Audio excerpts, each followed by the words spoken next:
Hello everyone, Richard from Inclusive Driving here.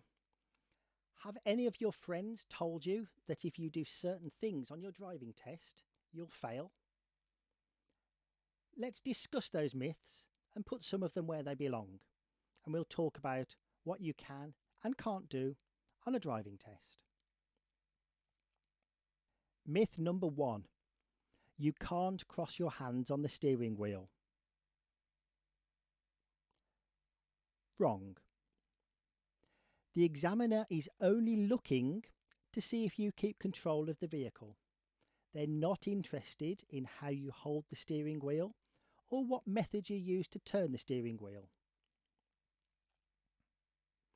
While crossing your arms isn't the best practice, it's not going to make you fail your driving test unless you lose control of the steering.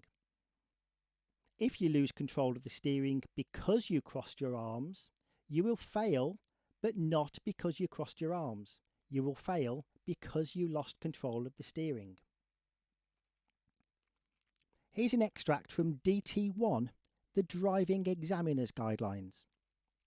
Only assess the candidate's ability to control the vehicle and do not consider it a fault if, for example, they do not hold the steering wheel at 10 to 2 or quarter to 3, or if they cross their hands when turning the steering wheel.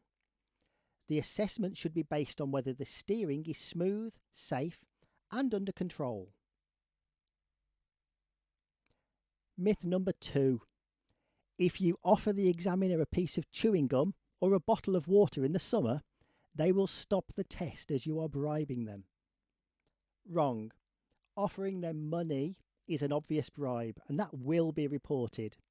But offering them a piece of chewing gum is just being friendly. The examiner will politely decline your offer, but your test will still go ahead. You must put your handbrake on at a stop sign. Or, alternatively, you must put your handbrake on at a zebra crossing. Wrong.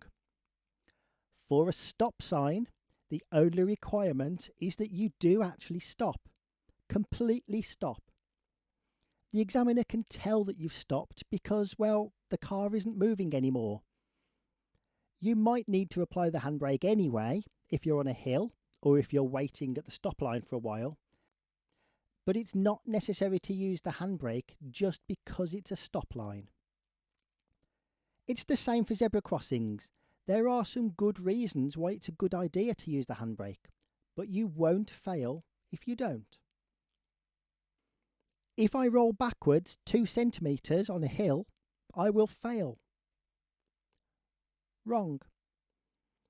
If the examiner has seen that you are aware of what's behind you and it's clear, rolling backwards a little bit isn't a problem. If you haven't checked what's behind you and you don't know what's there, then that's likely to be a fail. I can't raise my hand to say thank you to another driver. Wrong. Examiners like to see courteous drivers. If another driver has helped you and you can safely take your hand off the steering wheel to say thank you and still keep control, then do it. It really makes the world a nicer place. If you can't take your hand off the steering wheel, then a nod or a smile is just as good. And if you're really worried that you might lose control, then you could even ask the examiner to say thank you on your behalf. If I go the wrong way, I'll fail. Wrong. It's a driving test, not a navigation test. So long as you stay safe and legal, going the wrong way is not a problem. I did it twice on my test to become a driving instructor. If the examiner says turn left and you signal right and turn right, no problem. If you signal left but turn right, that is a problem.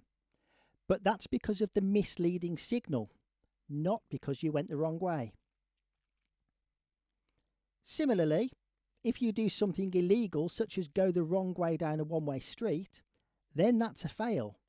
But that's not because you got the directions wrong. I need to know how to program the sat-nav. No. The sat-nav will be pre-programmed by the examiner on a turn-by-turn basis. They'll know exactly where it's going to take you. You'll just need to do your best to follow it. And if you go the wrong way, well, we've already discussed that. If I exceed the speed limit by 1 mile an hour, I'll fail. Maybe. If you go 1 mile an hour over a 20 mile an hour speed limit by a school with lots of children around, that might be a fail, as the consequences could be very serious under the circumstances. In fact, you could even argue that travelling at 20 miles an hour with lots of children around is inappropriate.